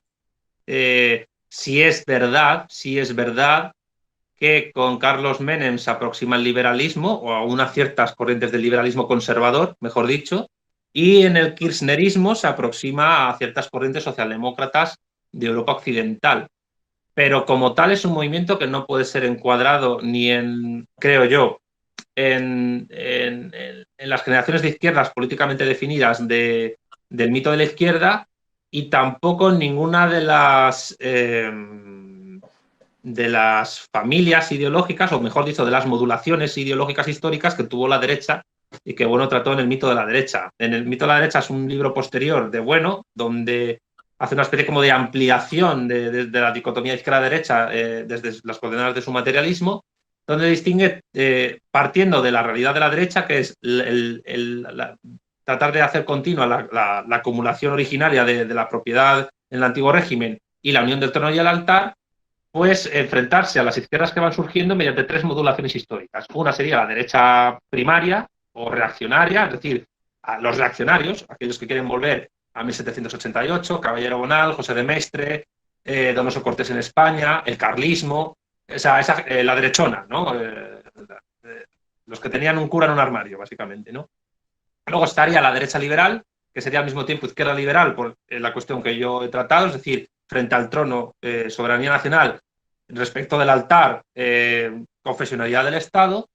Y luego estaría lo que Bueno llama derecha socialista. ¿Qué sería la derecha socialista? Pues sería básicamente los restos del antiguo régimen de la unión del trono y el altar que, respondiendo al movimiento obrero y a los sindicatos y a la izquierda socialdemócrata, tratan de hacer la revolución desde arriba y generar una suerte de estado de bienestar, que frene precisamente la revolución. Que en España tiene sus máximos exponentes Antonio Maura a Miguel Primo de Rivera y, esto es polémico también, a Francisco Franco. Pero al mismo tiempo hay, digamos, unas corrientes de derecha no alineada con el antiguo régimen, es decir, que no defienden la unión del trono y el altar y que, sin embargo, no pueden ser catalogadas como izquierdas porque no defienden las dos características genéricas que tiene la izquierda, que es la olización anatómica, es decir, la transformación de los súbditos y de los estamentos en ciudadanos, y al mismo tiempo el racionalismo universalista. La izquierda las izquierdas, mejor dicho, siempre se han caracterizado todas por defender proyectos que son universales, es decir, para todos los hombres y mujeres sin distinción de raza, sexo u origen. Mientras que las derechas pueden ser irracionalistas, en el sentido de que niegan el materialismo, niegan el racionalismo, se defienden la irracionalidad, defienden el oscurantismo filosófico, se decantan incluso por la metafísica, se decantan por pensamientos deístas, bien sea Dios, bien sea la naturaleza, bien sea el impulso vital de una raza superior, y al mismo tiempo son particularistas, aunque puede haber derechas particularistas muy racionalistas, entre comillas, y derechas universalistas y racionalistas, las religiosas, por ejemplo. Son particularistas porque su proyecto no es para todos los hombres, es para una parte de ellos, por cuestión de raza, por cuestión de clase, por cuestión de secta religiosa, de confesionalidad, etcétera. Y en esas modulaciones de la derecha no alineada con el antiguo régimen, Bueno distingue tres vertientes. Lo que sería la derecha extravagante, que es una derecha que pasa olímpicamente de los Estados-nación y que entiende que su aplicación política tiene que ser extraña o circular a la misma o mediante la ruptura de esos estados. Ahí entrarían pues los separatismos, el anarcocapitalismo, el paleolibertarismo, también entrarían algunas formas de ecologismo muy particulares, y luego estaría la derecha no alineada, que sí conecta con los estados-nación, pero utilizándolos como medio para imponer un proyecto particularista. Ahí estarían el fascismo, el nacionalsocialismo, el nacionalsindicalismo, etc. Pues bien, una vez expuesto esto, ¿dónde? Pues yo diría que es muy difícil de catalogarle como izquierda definida, tampoco como izquierda indefinida, aunque sí es cierto que actualmente hay muchos grupos de izquierda indefinida hegemónicos en el kirchnerismo, pero tampoco podría ser catalogado como derecha alineada. ¿Podría ser catalogado como derecha no alineada? Pues es complicado en tanto que el proyecto peronista no es un proyecto particularista, no es un proyecto particularista de clase, de hecho tampoco es un proyecto particularista de raza, y tampoco es un proyecto que trate de dominar pueblos y exterminarlos, como sí pretendió el fascismo o el nacionalsocialismo. En cierto sentido, creo que, y con esto acabo, el materialismo filosófico tiene como asignatura pendiente analizar el peronismo, que a lo mejor necesitaría categorías nuevas para poder determinarlo. Porque lo que sí tengo claro es lo que no es. Lo que no es izquierda definida, no es izquierda indefinida, aunque tiene ahora elementos hegemónicos en ella de izquierda indefinida, particularmente del feminismo o de ciertos ecologismos o del indigenismo, pero es que el indigenismo también puede ser una forma de derecha extravagante no alineada, y tampoco engarza con las derechas que defienden el antiguo régimen.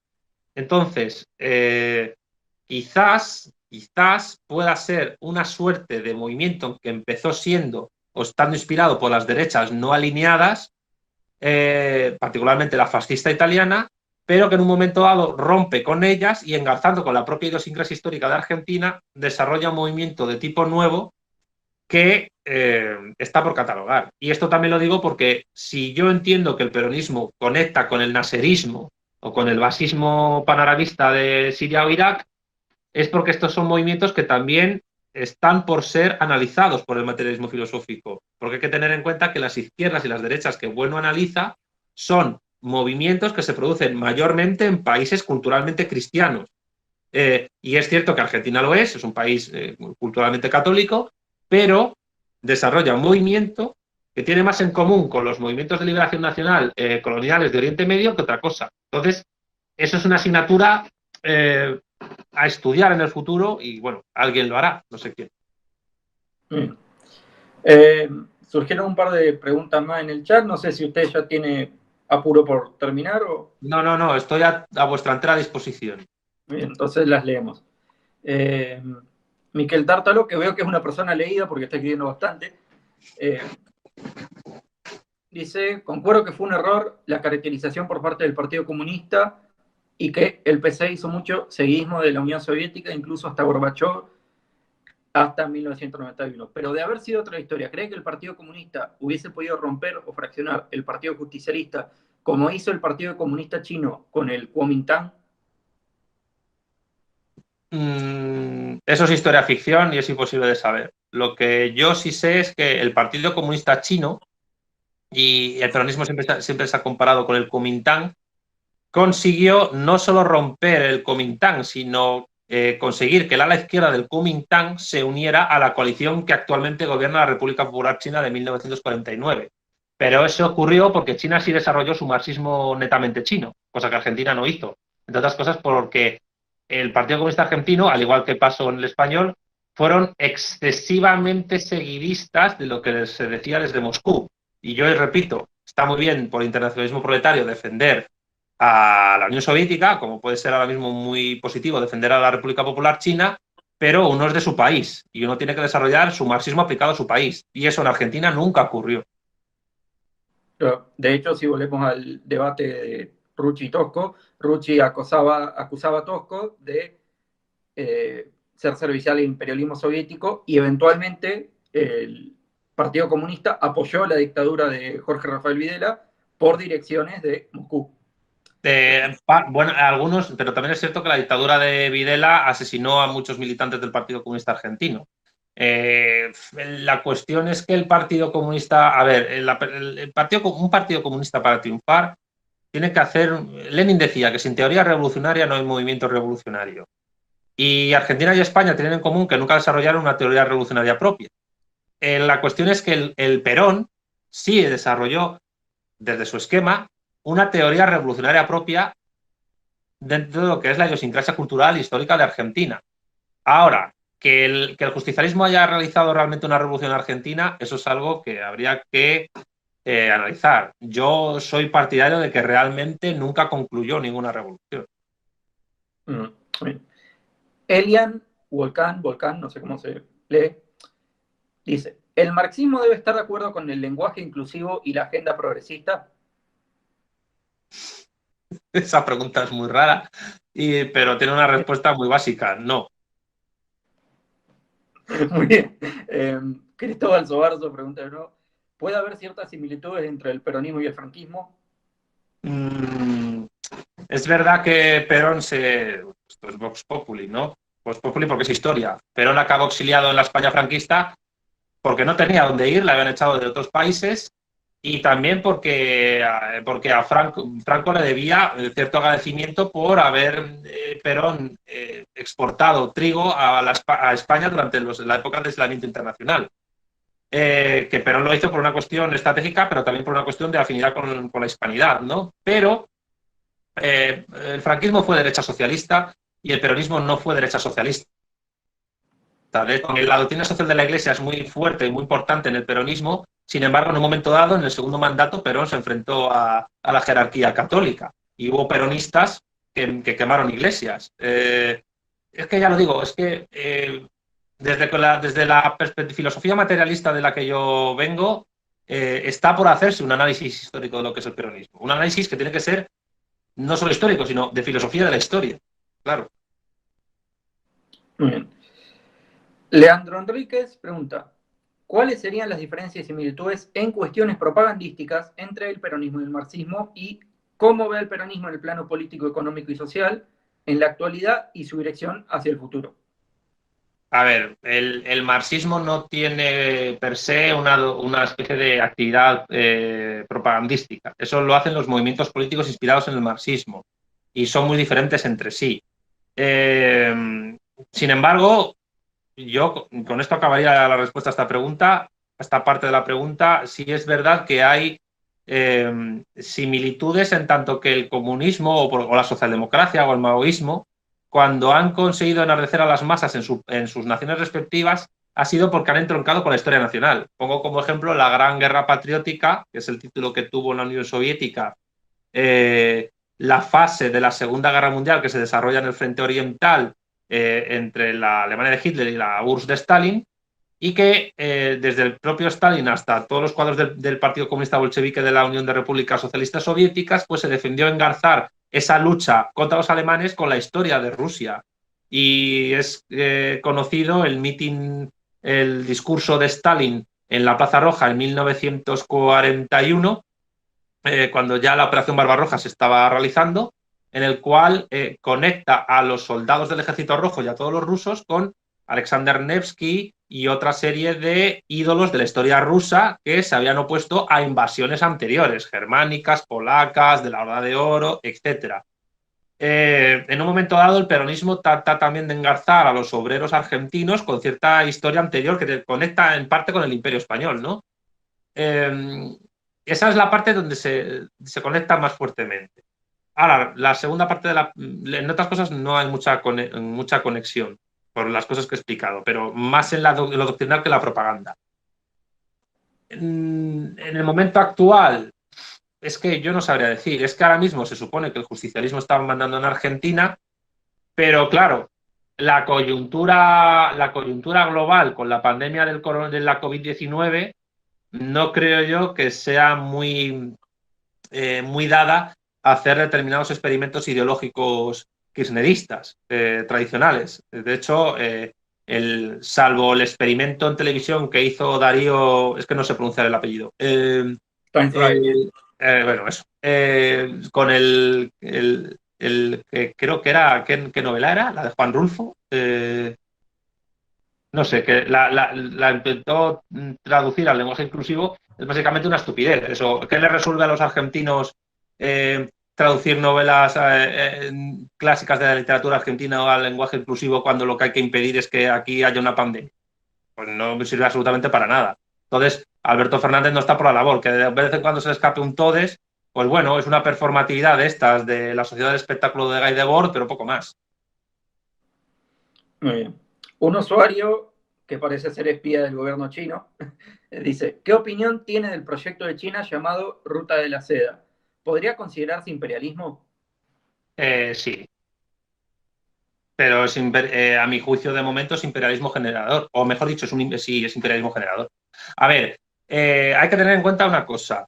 Cuando Gustavo Bueno habla de imperialismo o de imperios, no lo hace en el sentido leninista del imperialismo fase superior del capitalismo, que es un libro de Lenin de 1916.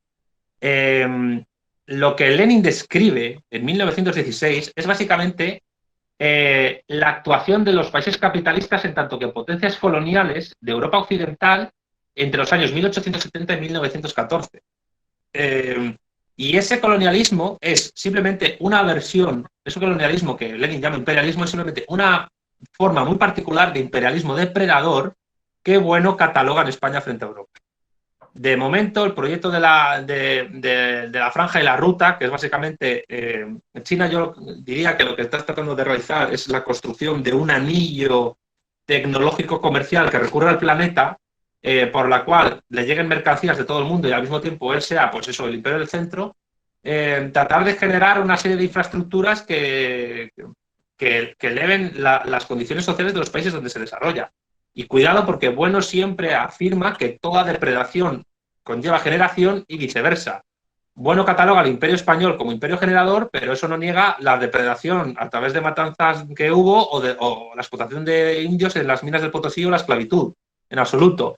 Y el Imperio Británico, que tuvo un ortograma depredador, también tuvo políticas generadoras como pueda ser la construcción de líneas férreas enormes en todo el Raj británico, que fue lo que posibilitó poco después la unificación de la India como Estado-nación.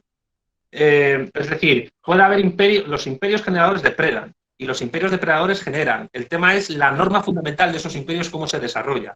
Y todo imperio generador empieza depredando, como empezó depredando el Imperio Español cuando llegó Colón y estableció un virreinato en el Caribe, pero que Isabel la Católica se lo cargó, cuidado. Y probablemente China también empiece depredando, pero de momento el ortograma parece más generador que otra cosa.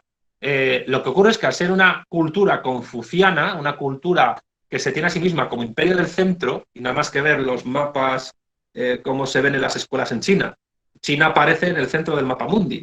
mientras que España está en el culo del mundo, con perdón, y Argentina en el otro culo del mundo. Entonces, un imperio del centro que jamás ha tenido la intención de expandirse, sino de ser el sol que atraiga a todos los demás planetas y que queden a su alrededor, jamás va a desarrollar una suerte de expansión centrífuga. Si genera o depreda, que eso estará por ver, pero yo creo que de momento genera más que otra cosa, lo hará sin invadir ningún país. Formalmente hablando, como lo han hecho otra serie de países de tradición grecorromana, judeocristiana o abramánica islámica. Muy bien. Y Lucas Tamburo pregunta, ¿los actuales gobernantes chinos son realmente marxistas o solo les quedó el nombre y el color? Son marxistas, pero chinos. Es decir, si alguien quiere entender lo que es el marxismo chino, le recomiendo un libro que se llama Manos fuera de la República Popular China, que fue editada por la editorial Templando el Acero, para que comprenda un poco cómo es esta cuestión. Es decir, hay un problema entre los marxistas, sobre todo aquellos que son antichinos, y que son aquellos marxistas que son herederos de los restos del naufragio de la izquierda de quinta generación comunista, en el sentido soviético de la palabra.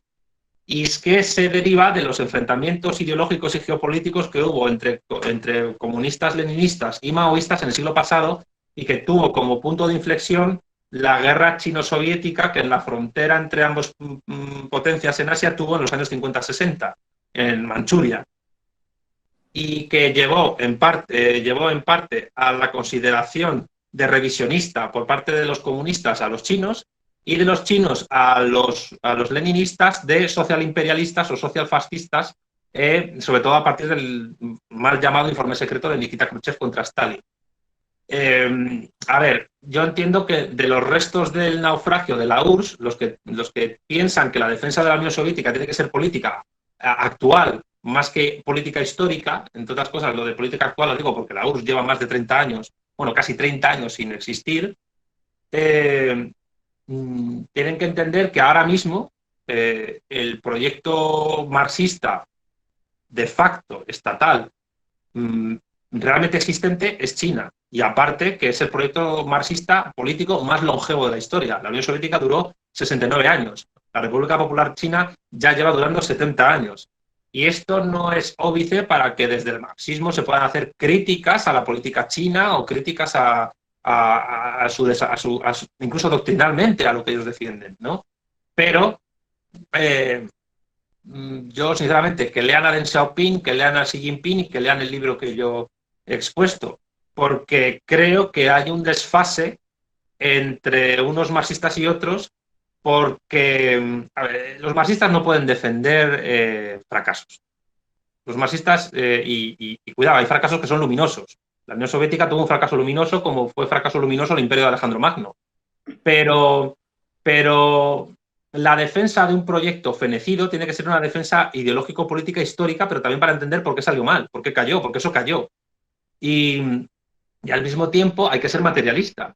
Y el materialismo no tiene que ser actualista, en el sentido de que pensar que solo lo que existe es racional y real, y lo potencial no puede existir, pero al mismo tiempo lo potencial debe apoyarse para poder existir en aquello que es real.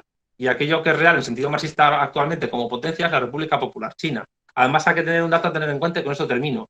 La Unión Soviética llegó a ser segunda potencia mundial en muchas cosas, y salvo en armamento nuclear, en todo lo demás nunca superó a Estados Unidos. Mientras que China, en muchas cosas, económicamente, ya sí ha superado a Estados Unidos. Y bueno, esto ya da para otra charla, pero estamos en una Segunda Guerra Fría. Y la gente tiene que tener en cuenta que es una Segunda Guerra Fría realizada por dos potencias, en la que una de ellas no tiene el marco cultural que tuvo la Unión Soviética, que en el fondo es el mismo que el de Estados Unidos, grecorromano y judeocristiano, con sus matices. Estamos a una potencia confuciana, y ellos ven las cosas de otra manera. Y eso puede ayudar a que quizás, no lo sé, el desenlace de esta Segunda Guerra Fría sea distinto del de la primera. Veremos a ver. Muy bien. Sí. Bueno, para cualquiera que quiera leer los textos que recomendó el doctor Almesilla, muchos de los textos doctrinales de los líderes del Partido Comunista Chino están traducidos al inglés en las propias páginas oficiales del Partido Comunista Chino. Sí. Guillermina Lauret pregunta, ¿el kirchnerismo es peronismo o se dice peronista? Es una buena pregunta. Yo creo que el kirchnerismo es una evolución de lo que fue el peronismo, siendo en muchas cosas coherente con aquel y en otras no tanto, pero que políticamente hablando yo creo que, y en esto sí coincido con Marcelo Gullo, ha derivado en una suerte de movimiento político transformado en partido que se dedica simplemente a gestionar en un sentido progresista pues la dependencia económica argentina de la dialéctica de Estados exterior. Entonces, en ese sentido, sí es verdad que el kirchnerismo, al igual que el menemismo, ha dejado de ser un peronismo estricto. Pero también es verdad que el kirchnerismo, a través de la acción de Néstor Kirchner contra el ALCA, pues sí es verdad que engarza más con el peronismo clásico que Carlos Menem, que es directamente pues mintió a los que le votaron para someter al país al consenso de Washington. Muy bien. Y Cristóbal Sobarzo pregunta, ¿el marxismo-leninismo, este es un tema que usted ha tratado antes, el marxismo-leninismo tiene que apoyar incondicionalmente a los movimientos antiimperialistas no marxistas, como por ejemplo Irán o Lumumba? Depende. Si el movimiento antiimperialista es progresista en el sentido que acaba con relaciones coloniales capitalistas de poder fuerte, sí. Si no, quiero decir, a ver cómo lo explico. Lenin considera que, por ejemplo, la revuelta anticolonial británica afgana de principios del siglo XX, liderada por un monarca para establecer una monarquía constitucional, es progresista respecto de lo que es el imperialismo depredador británico y hay que apoyarla, aunque sea un monarca. Sin embargo, hay movimientos antiimperialistas republicanos, como pudo ser la República Social Italiana de Mussolini, que realmente no es progresista porque lo único que hace, aunque se hable de socialización fascista a través de la influencia del excomunista, ¿cómo se llamaba este hombre? De Nicola Bombacci, realmente lo que construyó fue un Estado títere del Tercer Reich. Y lo que era imperioso en ese momento era acabar con el Tercer Reich. Entonces, quiero decir, decirse antiimperialista no es decir nada. ¿Qué ocurre en el caso de Irán? En el caso de Irán, bueno, pues tenemos un país que ha reprimido a muchos comunistas, que asesina homosexuales y que es una teocracia, pero que está completamente rodeada por bases militares estadounidenses, en tanto que Estados Unidos lo considera un eslabón fundamental para el control de Eurasia y, en un determinado momento, el control geopolítico de China. ¿Es Irán un estado más progresivo que Arabia Saudí en muchas cosas? Sí, sin duda. Lo que ocurre, ¿hay que apoyar a Irán respecto a Arabia Saudí? Yo diría que sí. Ahora bien, en un momento dado, yo dudo mucho que Irán pueda desarrollar una economía socialista, sinceramente. Pero, a ver, esta es una pregunta muy difícil de contestar porque en geopolítica no hay ideología que valga. Es decir, Franco se reunió con Nasser y Franco se negó a apoyar. A ver, esta anécdota no sé si mucha gente la sabe, pero el presidente de Estados Unidos, Lyndon Johnson, escribió a Franco una carta en la que le pidió ayuda logística en la guerra de Vietnam. Y Franco, de una manera muy condescendiente y a su estilo gallego, se negó a apoyarlo porque decía que era una pérdida de tiempo militar, porque el Vietcong iba a ganar la guerra sí o sí, e incluso llegó a afirmar que Ho Chi Minh era el hombre que la patria vietnamita necesitaba en aquel momento. Y Franco hacía esto desde su experiencia como un militar, no por su afinidad ideológica a Ho Chi Minh. Entonces, uno, en lo que es la dialéctica de clases interna, uno tiene que defender proyectos ideológicos determinados. En lo que es la dialéctica de estados y de imperios, pues el proyecto ideológico tiene que estar vigente, pero la geopolítica manda y la dialéctica hace extraños compañeros de cama. Pongamos un caso concreto. Durante la Guerra de las Malvinas, ¿quién apoyó a Margaret Thatcher? Chile. Y Chile tenía una dictadura ideológica y económica y con un proyecto económico muy parecido al de la dictadura del mal llamado proceso de reorganización nacional. ¿Quién apoyaba a la dictadura argentina? Cuba. Entonces veamos ahí que la geopolítica en el fondo es la negación del armonismo antiestatal. Muy bien. Bueno, con esto creo que ya podemos concluir la charla, ya nos estamos sacando las 2 horas aparte. Doctora Mesilla, le agradezco muy encarecidamente haber aceptado y habernos dado esta magistral exposición. Espero poder contar con usted en el futuro para otro tipo de eventos y contar con su erudición. Muchas gracias a todos por haber asistido y adiós. Nos veremos. Muchas gracias. Ha sido un placer.